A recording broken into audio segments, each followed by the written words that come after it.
Good morning, everyone. I'm so happy to call. I wanted to let you know that today I'm taking special orders for long and short sleeve denim shorts and the quarter zip sweatshirts. There are order cases that I can only order a couple of times a year because they're minimums. So if you're interested in either one of those things, come see me. I was hoping to have a new vest today, but I'm dealing with a new company. My friend Mike retired, and they are not quite as accommodating as Mike was. So I will have samples, but I don't have them yet, and we can take special orders for those next time. But thank you very much. So I want to start out by stating that we do have a share the love table over here. Thank you to all the members and guests who brought plants to share, not just plants, seeds, books, with a plethora of items over here. I would like to give first dibs on the table to Jan Larson and Beverly Berry for the Master Gardener School Exchange. So please let them have their dibs at the table and then help yourself after the meeting. VMS updates. So we have had a request to change the VMS system, not the system itself, but the way that we enter the hours. So as a couple weeks, maybe 2 weeks ago, a message was sent out. So volunteer hours and continuing education hours earned during the month must be entered by the 5th day of the following month. So since this is a new policy, hours entered or hours earned during January would also be entered by the 5th of March. So that would have the same deadline as February hours. Late hours should still be reported so that the accumulated hours goes up to A&M for credit, but they will not go into certification if they're entered after the 5th. And then for the year 2023, all hours must be reported by the end of the year. So unless otherwise noted, please include your travel time when you participate and volunteer at an event, at a project. Let's say the monthly meeting, YouTube, CEUs, continuing education. So if you cannot physically attend the meeting and you watch it on YouTube afterwards, you enter the date that you watch that, not the date of the actual meeting. The Brain Catchers is having their annual plant sale on May 4th. So they will be sending out details as the date gets closer. For those of you who are in the Amazon Smile program, sadly, Amazon has phased that out. We do have a Kroger Rewards program, and I also learned we have a Tom Thumb program. So please consider supporting those if that is where you go for your friend of the shop. All right, as I mentioned earlier, we could use some IT support on in the organizations. Please help us if you have that skill set. And last month, I mentioned some of my goals as president for volunteer engagement and project collaboration. So in the spirit of volunteer engagement, we are starting up this Taste of the Garden program.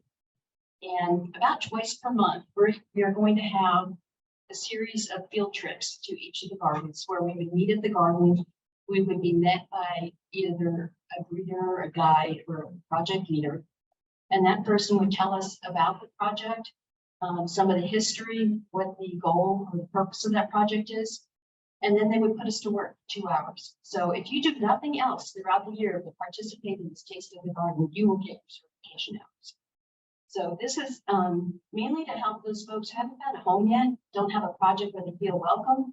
We are going to get you out there and find a spot that's the perfect match for you.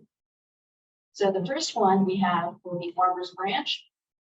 And that project will be March 18th at the Farmers Branch Community Center or Community Garden. It will be from 10 to 12:30. So if anyone is interested, please meet us out there at Farmers Branch.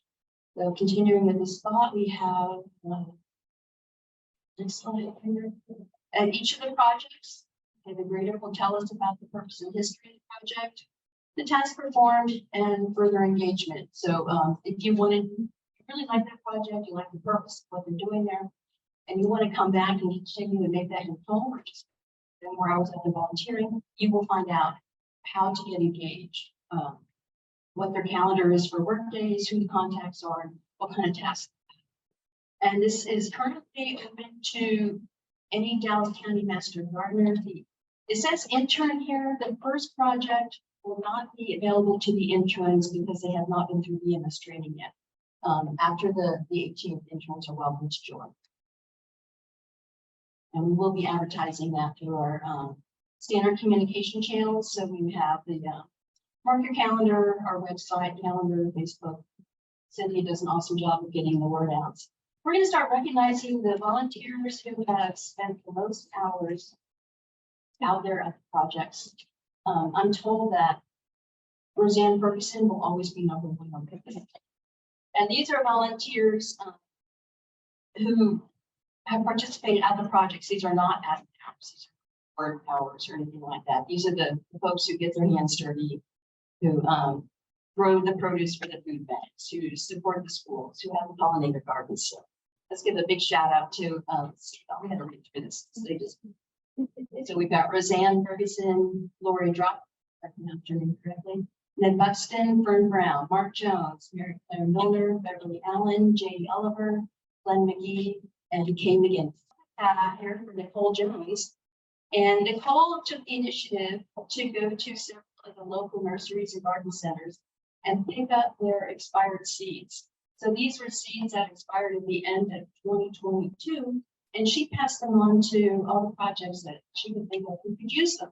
So we had seeds that were donated to the Master Gardener projects, to the RM1 Urban County Farm, which is kind of a subset of Master Gardener projects, and Farmers Branch Community Garden, of many of the schools in the area. So a big, and she got a ton of seeds. So we greatly appreciate her initiative in helping us out here. We also have once a month now, we're going to start announcing and making a difference award. So this month we are recognizing Nancy Griswold for her efforts in the fire action. Nancy can't be here today. She will be getting a little pair of Barbie Clippers pin. So, and then just a little background on Nancy here. She was in the same class as me, 2018, and she is a go-getter. You ask her to do something and she will get out there and do it. And she also has a heart of gold. But Nancy lives close to White Rock Lake. She's right off the lake near the bathhouse. And she was walking around there one day and ran into Janet Smith, who was working at the bathhouse garden. They started chatting, and Nancy and Janet, I think Nancy had asked Janet if she could participate and volunteer there regularly. So Nancy is literally the person who saved that garden during the heat of the summer because we don't have irrigation out there. She's out there every day with her watering can in the heat of the summer, walking down there with her dogs. We greatly appreciate her help there. She's also part of the TDD tree team. Just a wonderful, wonderful person to have in the organization. Plant seed exchange, Beverly. Oh, wow. I'm looking at wonderful plants over there. Thank you, thank you, thank you already. I'm Beverly Barry. My co-chair, Jan Larson, and I have been for several years in charge of the plant seed exchange. Probably one of the more joyful things we do, say that, we all do joyful things, but to provide seeds and plants for our students. So we will be doing that this year. There's a change in the hours. 15 hours inclusive of travel. That is changed from the information you've been given. So just please take note of that. What happens is, if you're new to us, is that you collect your seeds and plants and bulbs and make sure you organize them, bag them or box them. Put with them a label that says the height they will grow to, maturity, height and width, when to plant them, summer shade, anything more information you'd like to share with these students. For some of them, it may be the first time they get their hands dirty. So they're learning intellectually lots of knowledge, but this is going to be an opportunity for them to get into the dirt, which we know we all want. The take-in will be on the 25th and 26th of March, Saturday and Sunday from 8 to 5 at my house in Richardson, or at Jan's house, which is 75214 in Dallas Chapel. At that point, we will gather everything together. Then on Wednesday, the 29th, the class that day will be at Rain Catchers, and during the breaks, we get to see them. Me? Free? Oh, thank you so much. Be your best friend forever. So yeah, it's a joyous, joyous thing that we do, that you do. passing on your knowledge and your goods to the next class of master gardeners. And today, I get to take home some of these for our plant seed exchange. If you have any questions, phone numbers up there, please call and be happy to give you any information you need. Thank you very much in advance. I made one up based on what she had sent me, but I would like to remind those folks who have not participated in the survey yet to please take that survey. Katerina is trying to get, and Fern are trying to get a sense of what the interests are of the members, what your skill sets are. Want to add anything? Okay. Yes, thank you. So please take the survey. And Katerina also asked me to pass along her thanks to all the work that you do. The Master Gardener Association had contributed to the Dig Summit earlier this week, of which Katerina was one of the organizers of that summit. And it was to help merge the local growers with the food banks, the restaurants, get that supply chain going. And she was a huge credit to that. So the association donated about $1,600.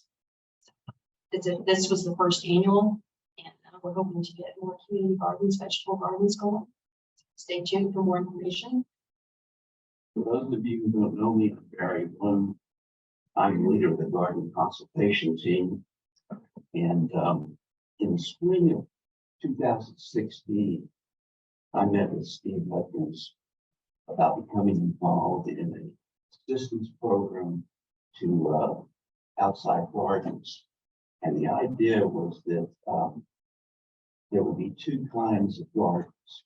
One would be a garden that just needed general advice and assistance. And the other would be a garden that we looked at as having the potential to be a designated master gardener garden. And by that, I mean a garden at which individuals could volunteer on a continuing basis and receive volunteer hours for their work. Stephen told me that it was really an easy job. That there was only one or two people that were working that particular function. But before I met with Stephen, I discovered by talking to several people that it wasn't such an easy job, and that one or two people who were handling it at that time were driving all over Dallas County looking at different gardens, and it was exhausting them. And so I told Stephen I'd be glad to do the job, provided that a team was created that would serve these functions. So that was when the concept of the Master Gardeners Garden Consultation Team came into play.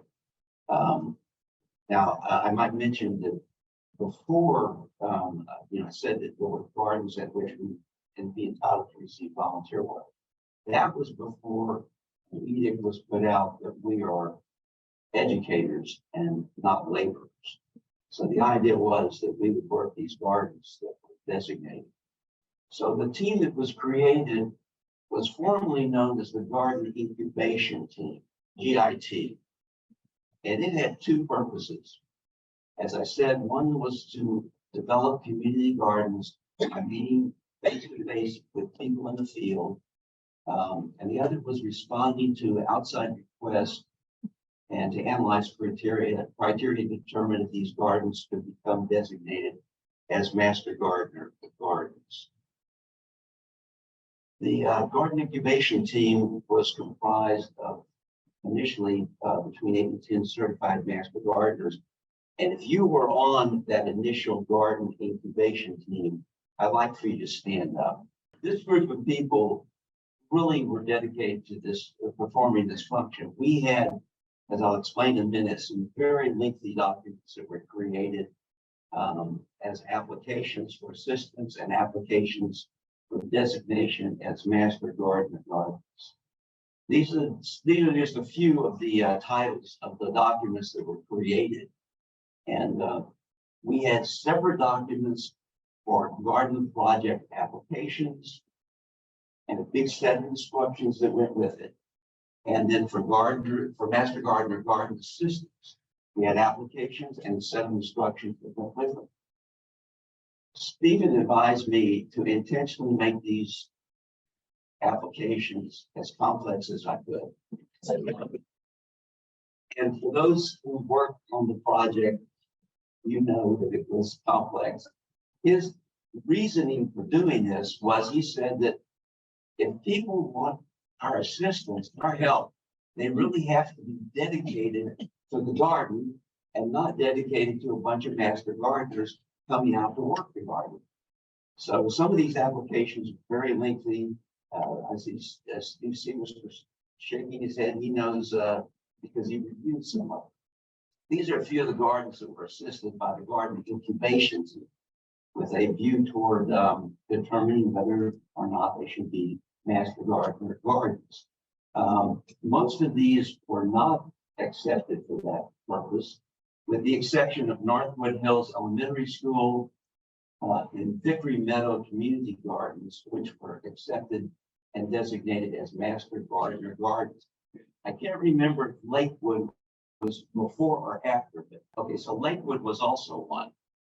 And as far as I'm aware, Lakewood and Northwood Hill, Lakewood and Vickery Meadow are still designated gardens. I believe that Northwood Hills has ceased to be. If I'm wrong, someone please correct me. She said we're in a transition period. The master gardeners are still working there, but just in the context of the pollinator garden. This is an example of where assistance was needed. This is John Neely Bryan Elementary School. I don't know how well you can see that, but you'll notice there's only trees and a couple of, I can't see it, but I think those are Yopon hollies that are up by the door. Everything else was bare ground. So I sent Sheila Spotswood there as the main contact, and she told me what we had. She sent me these pictures, and I said, well, do what you can and see what you come up with. Sheila was an exception to the rule in the sense that what she came up with was a complete landscape plan for part of this school. It was multicolored. It was beautiful. I had a picture of it. I was going to present it here, but the picture doesn't show very well. So I opted not to include it, but let me tell you, it was equivalent to what a landscape architect would produce. So she went beyond the call in doing that. Here's an example of a successful application to be a master garden. This was Northwood Hills Elementary School. There's an interesting story behind this, though. Northwood Hills had a lot of money. It was donated to them by, I think, the American Heart Association, but I'm not positive.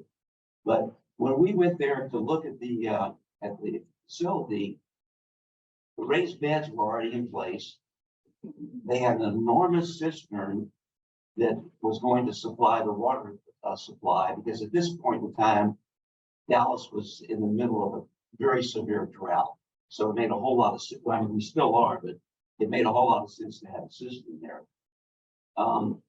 But when we started examining the beds, and one other thing, they had the drip irrigation put in by plumbers. The problem, though, was the drip irrigation, so it wasn't unsightly, was buried 6 inches underneath. And for those of you who have done vegetable gardening with seeds, you know that water is pulled down by ground. So it didn't do a whole lot of good to have the drip irrigation below the surface. We mentioned that to them. I don't know if they ever corrected it or not. Well, everything was running really smoothly with the garden incubation team. But then the powers that be decided, okay, no new master gardens, which ended the incubation function of the garden incubation team. So logically, the name was changed to the garden consultation team, which is what it is now known as. We only have one purpose at this point, and that is we are basically a help desk on wheels. We go out to gardens, or places where they want gardens. We look at the site, we see the location, we determine the access of water, whether it's subject to flooding, all sorts of criteria that appear on a checklist that is prepared to be taken to each one of these sites. For example, this afternoon, I'm going to an elementary school in Oak Cliff, and they have gardens already prepared. That's the frame of the raised bed garden, no soil and no idea of how to plant any. It's going to be my job to instruct them on how to do that. And that's kind of the way it works with most of our situations. We also service community gardens, charitable organizations such as churches that have gardens, as well as some commercial operations. And I need to emphasize, these are not all vegetable gardens. Some of them are just, foundation plantings, an orchard, landscaping, but the majority of them are vegetable gardens. These are some of the gardens that have been assisted by the garden consultation team. And I don't know if anybody recognizes any of those names up there, but we've helped them out in one way or another since changes took place. And we're getting along fine, running very smoothly. But then COVID-19 hit. We were put in a mandatory shutdown. And at this point, we had more than 40 garden assistance requests that were either in process or that were newly received during the shutdown. Most of these were handled by myself in the sense of making telephone calls, advising the requesting party that we could not come out. We prohibited from doing that. But I could send them information if they wanted, which gave rise to the email correspondence.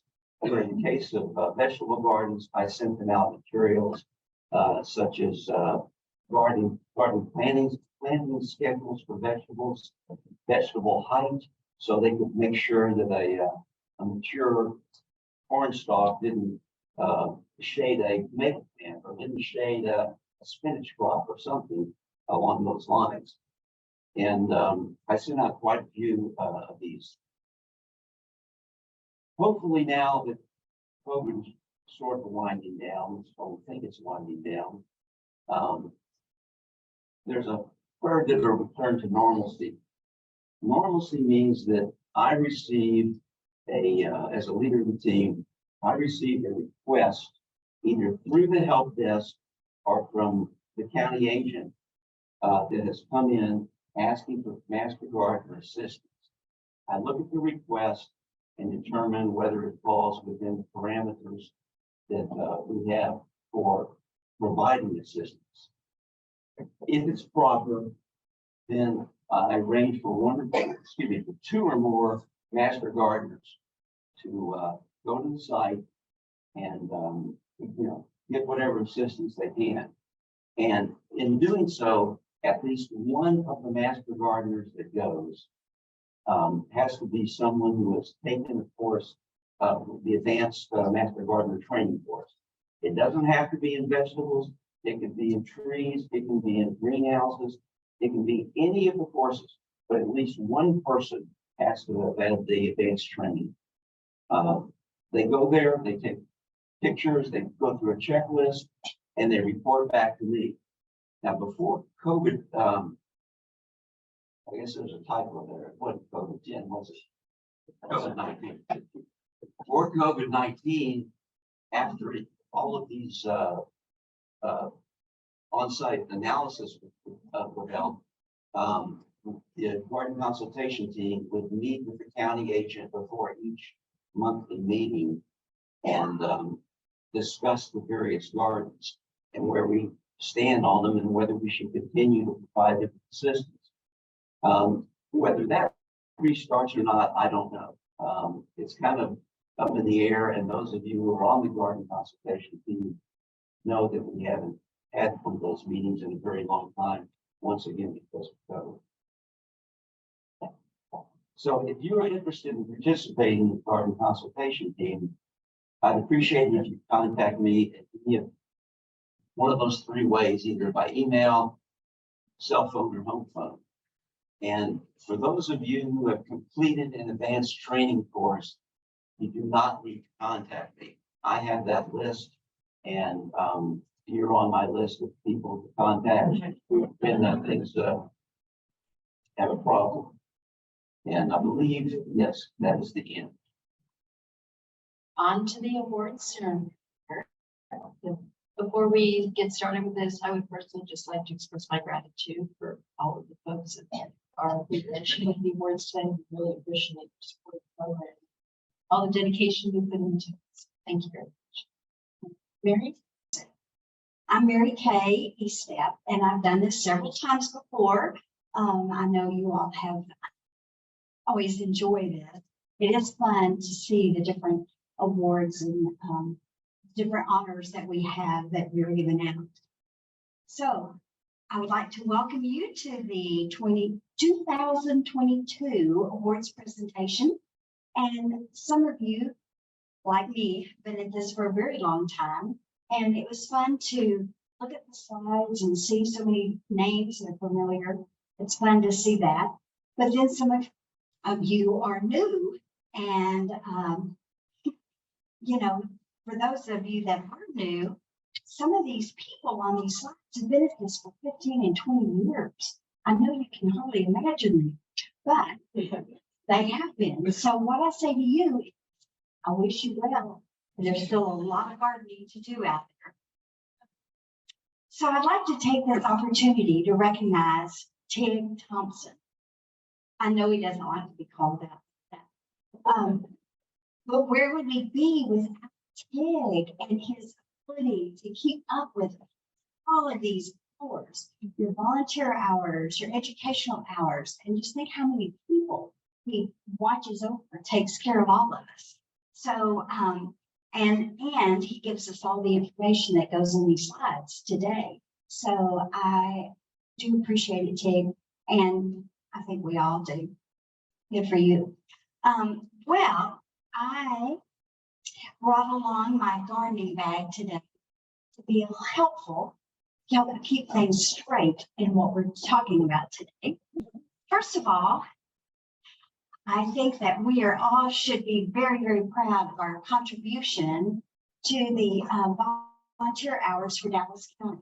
$1,313,376 worth of volunteer hours.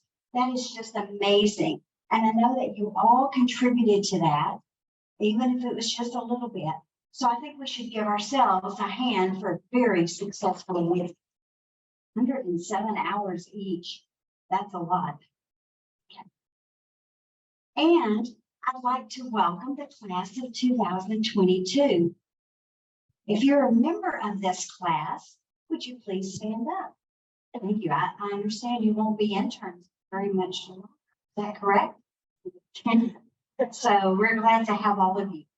As many of you know, a few years ago, we reinstated the program of class captains. And you probably know your class captain by now, or at least you should. And that class captain is the person that kind of works as a middleman between the general membership and TIG. And the class captain is the one that will call you and bug you about getting your hours or get them recorded, or maybe you need to pay your dues or something like that. And, you know, TIG's awesome, but he just has so many hours to spend. And so we're kind of the people that reach out and do a little help him and do some of his work. So you can see the class captains up there, and there's a few new ones that don't have their pins. If you'll come up and get this, let's see, Glenn McKee, Margaret LaRocca, Laura Kira. Oh, God, I don't care the way I pronounce these names. And oh yeah, there's a good one. Kimberly Yaman. Yeah. Good. There you go. Congratulations. Okay, now, I want to recognize the people in the class that 2022 that earned over 1,000. Oh goodness, earned over I'm sure it's not like 1,000, but earned over 100 hours during their intern year. Let me see if I can read it. Connie Austin, Lynn Hone, Margaret, oh yeah, here we go. Her minutes, and Christy Lawrence, Octavia Logan, Glenn McGee, Liz Ming, Bernie, Dina Peterson, and Elaine Webster. All right, and now we have our Master Gardeners that have achieved over 100 hours. Wow, there's a bunch. I'm not going to read those, don't worry.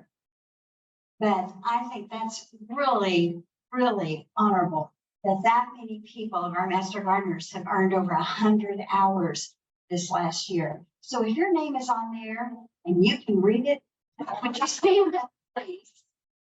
Our next recognition is for people that have earned 250 hours of volunteer work. They receive bronze flower, 250 accumulative hours. Now that doesn't mean they get it all in 1 year, and it may take a couple of years for them to get that, but that's quite an honor to get up to 250 hours. So if you can see your name, I'm not going to read all those names, but if you are up there, would you stand up?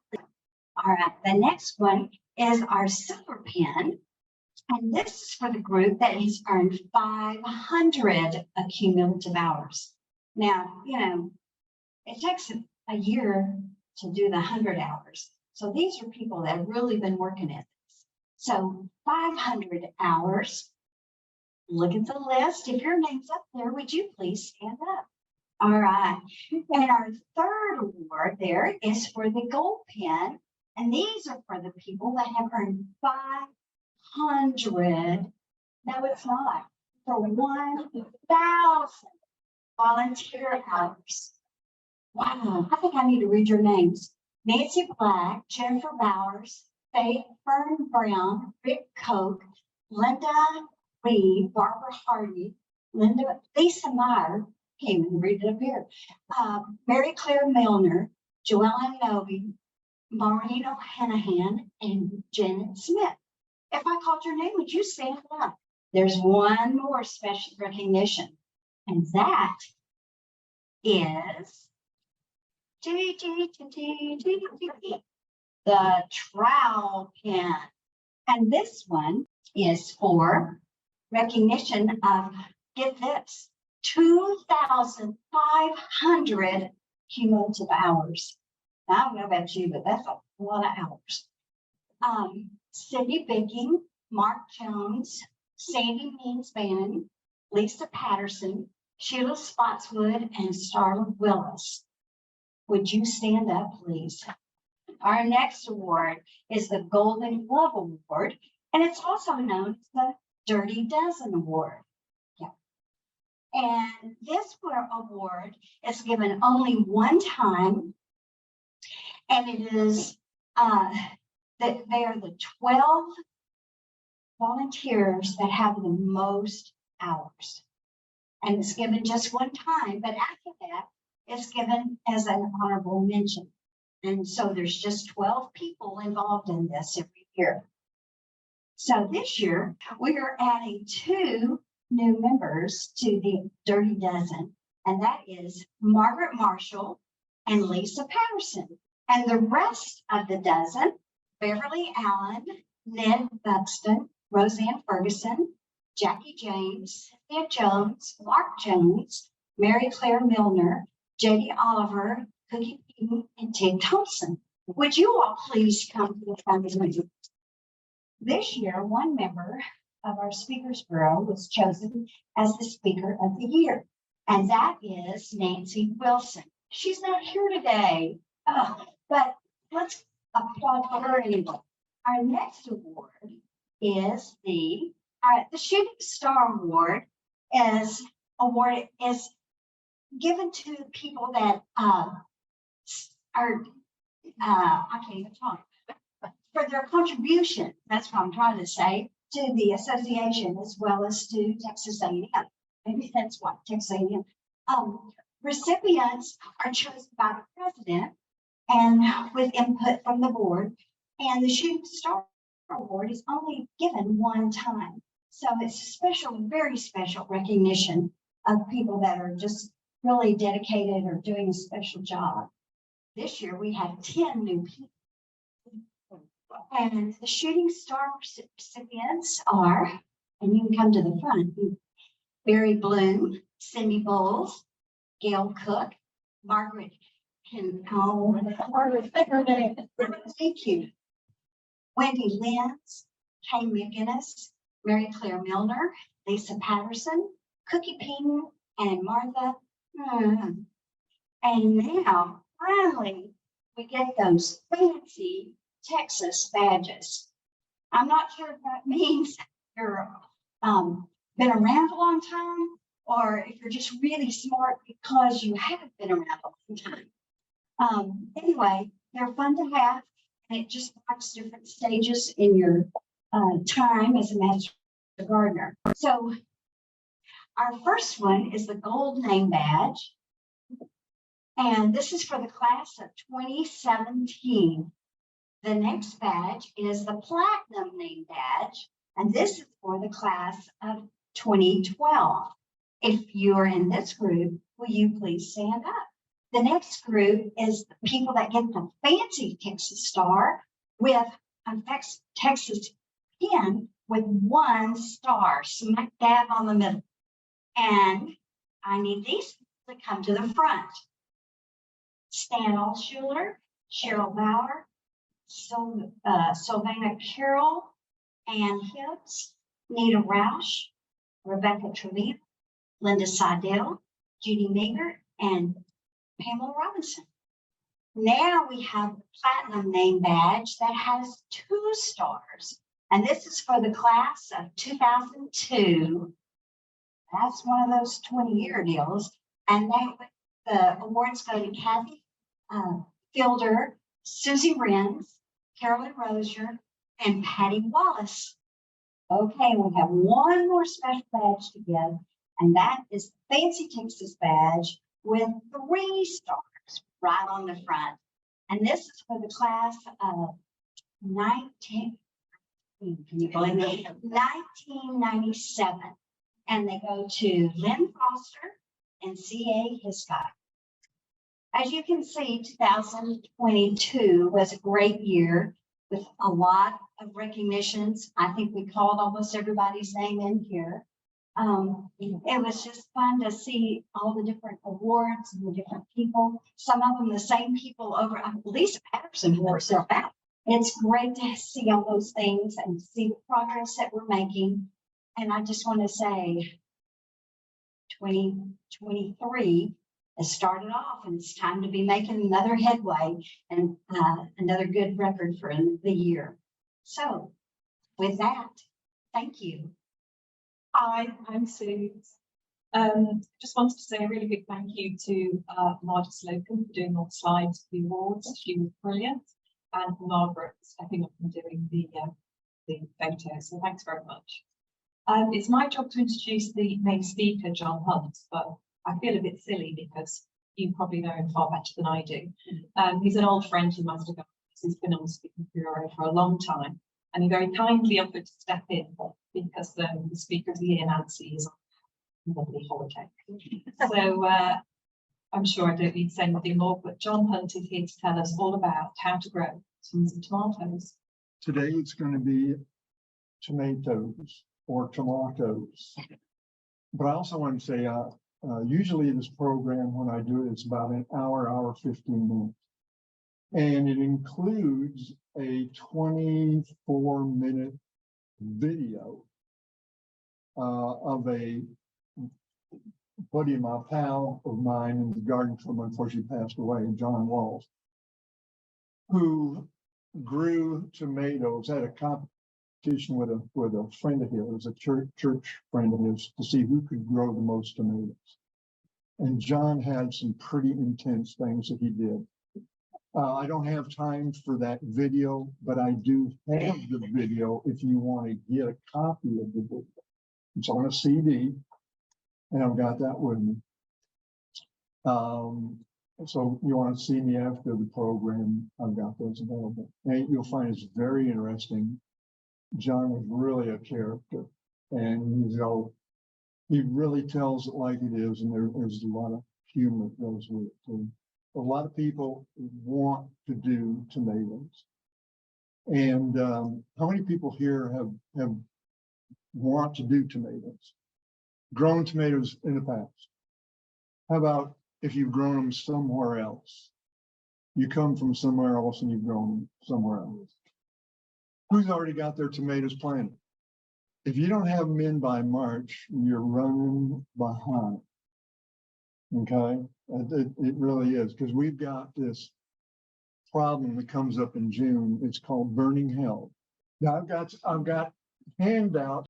You need the handouts because they're very detailed, and one's a 4-pager that goes into all of the tomato information on planting and caring, and the other one gives you all the information on all details that are best to grow the massive amount of tomatoes.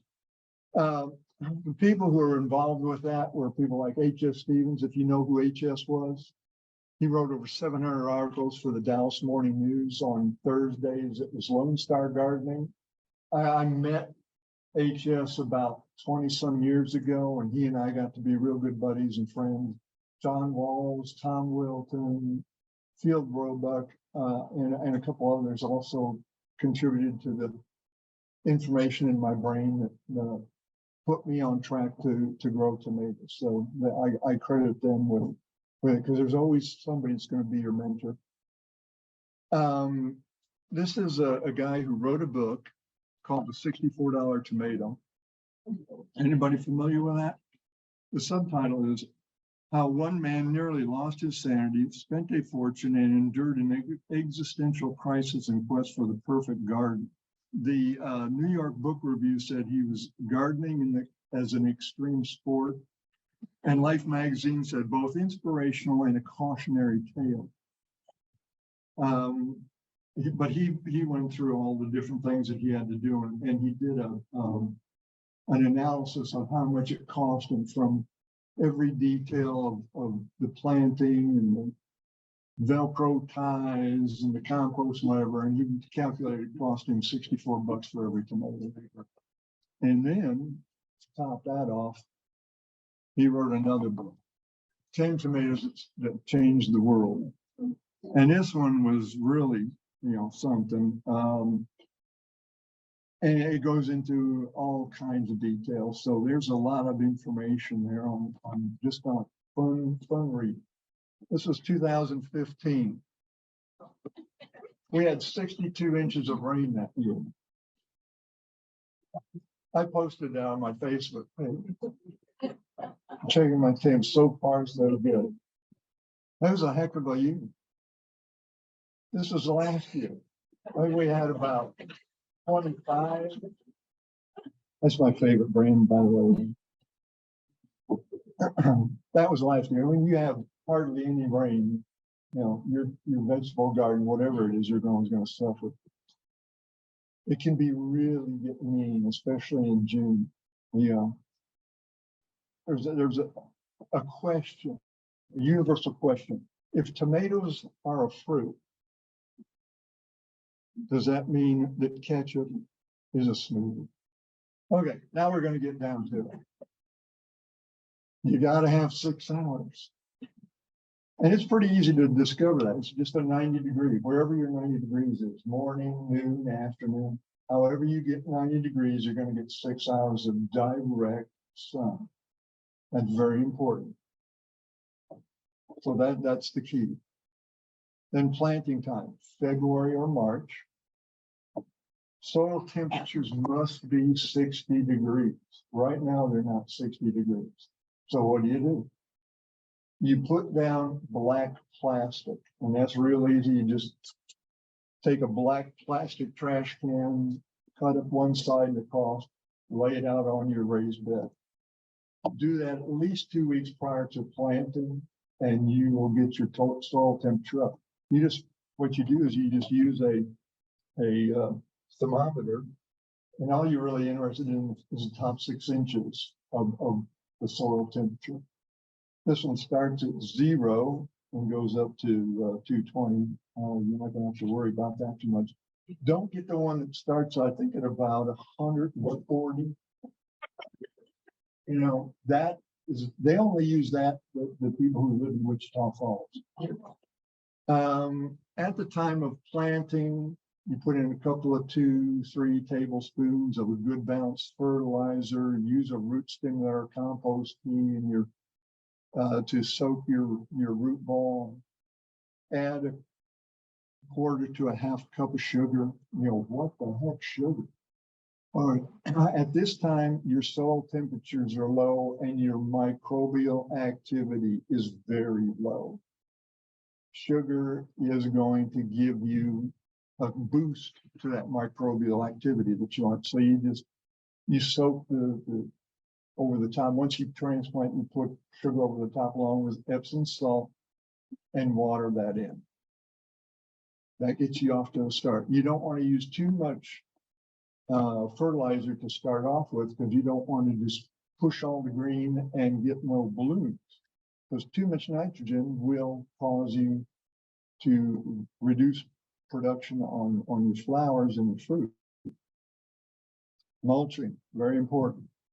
They discovered red mulch reflects the appropriate light wave and you get more production out of that. I think it's a little hard to find the red plastic to put down. So black plastic, of course, is really key to get that soil temperature up, because tomatoes want soil temperatures and daytime or air temperatures between 60 to 85.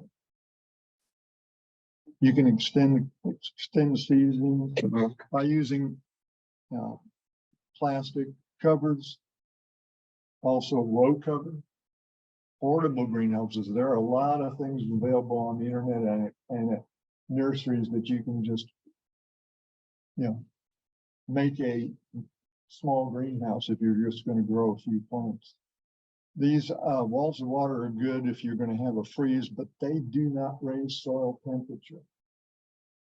The problem you've got here is you look at these, you've got the pots are going to be exposed to cold temperatures, even though you've got the water to help protect the upper part of the plant. The roots might be damaged because they're exposed. Homemade protections, you can use like 5-gallon bucket or milk jugs to cover up the plants so that they will not get harmed. There's the thermostat or temperature gauge. The other thing you need is going to be a moisture meter.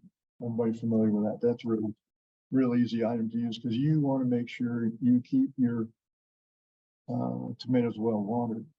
If you can't get your tomatoes in now, get the 4-inch container. Get them at the nursery in the 4-inch containers. Try to find them at a nursery that keeps them in a greenhouse rather than just exposed, because we've had some very cold nights, and it looks like we're going to have a few more.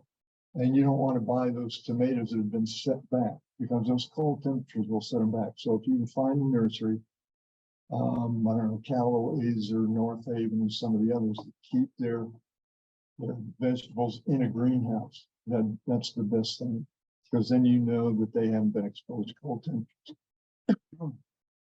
If you can't get them in the ground because temperatures and you don't have any way to protect them, pot them up in a 1-gallon or better size, and then put them out in full sun, and then put them in your garage if it's going to get cold. And keep doing that until you're past the chance of frost and go ahead and plant. But that way you're going to get them to keep growing well, because you don't want to leave them in those 4-inch containers, because the problem is those roots get root bound and then they start to set back the development of plant. Planting depth. This is an odd item that I know a lot of gardeners are: plant your tomatoes deep. And I can't convince those who say that that's what they're going to do. I can't convince them not to do it. So I go, okay. But the problem is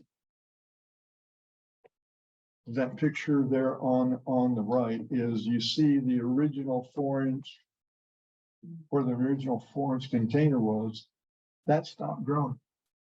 Now you got to wait for the new roots to grow at the surface level, because that's where the roots are. They're not going to grow you're not going to get roots growing all the way through on. Some people want to lay them down. Of course, the problem with if you've got tomatoes that are that leggy, they've been too long in the nursery. They're past their by probably at least 3 or 4 weeks. So plant them at the regular depths. If you want to go an inch or something, no problem. If you're not ready to plant, you can plant into a compost bag. Can't be done. You just punch a bunch of holes in the bottom, flip it over, cut it open, plant your tomatoes. Once again, because the roots are going to be in the surface. You do have to stake it or cage it like any other tomato, because unless, especially if you're planting indeterminate varieties that will grow, that are the quote vining type. Here, this is a great picture. I got this off the internet. Here's a tomato plant growing in a crack in the asphalt. Size, don't worry, be happy. Tomatoes are very forgiving in a lot of respects. If you treat them right, they're going to do well for you. Staking and caging are very important. Once they get to some maturity, up to about 24 to 36 inches, prune away the bottom leaves. Make sure that they're not drooping down on the ground. Always water the soil, never water the leaves whenever possible. You can use soaker hoses with quick connects. It's a handy item to have. You can get these at any of the stores and nurseries. There's a setup there where somebody just used a small one, cut it, made their own homemade version, container grown tomatoes. You can make your own, along with using just containers, that you buy at the Target. Or you can purchase. This is what's known as an earth box. So there's a lot of stuff available on the internet to use if you don't have a place to plant. You don't have your raised beds going, and you need to get going right away. So you can do it that way. 5-gallon container minimum. You don't want anything smaller than that. And you want to protect them from direct sun, the container from direct sun, because if those roots get up above 85, they're going to start getting stressed. Temperatures above 85, I get stressed. Yeah. Okay. Early blight. It's a soil-borne fungal disease. And the thing is about plant diseases, 80% of plant diseases are fungal diseases. So you've got to guard against this by pruning them up so that they don't drag down into the soil area. You want to minimize the opportunity for soil over your water to splash soil onto the lower leaves. So that's this reason for pruning. And now I've got in my handouts, I've got a complete spray program that you can use to eliminate or minimize the opportunity for the early blight. You can use oil sprays like neem oil, sun spray, even a light vegetable oil. The key to the spray is don't use anything that has sulfur. Use highly refined paraffinated, they call them paraffinated oils, or even you can use a soybean or vegetable oil. Spider mites. These guys are pretty insidious. Again, oil sprays will kill them. Seaweed will deter them. Won't kill them, but it'll deter them. And that's what they look like. These are the worst of the worst. Root knot nematodes. The reason I was telling you about the sugars, you want to put that in at planting time to boost microbial activity. which reduces the root knot nematodes. Also, if you put on a lot of compost and maybe a little horticultural sulfur to reduce the pH, that'll inhibit them also.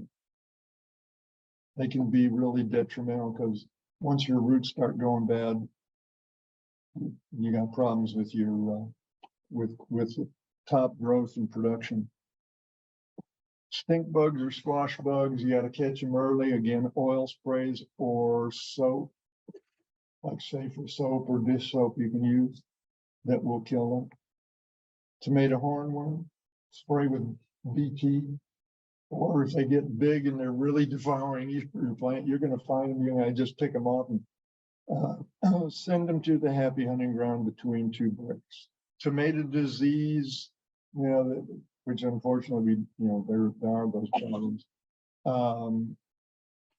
The thing is, on my handouts too, we're going to give you a lot of information on your best types of tomatoes to grow. I've had people say, well, yeah, I grow those beefsteak or those big beef. I'm going, yeah, but how many do you get? You get 3 or 4 or 5, maybe so, but I'd rather see 20 or 25 or 30 per plant. So something like Carnival, Roma, Celebrity, Early Girl is really a nice one, and pretty much all the improved varieties of cherry tomatoes. These are going to do really well for you because they're going to set fruit even when the temperatures get up there. So enjoy your tomatoes. Thank you very much.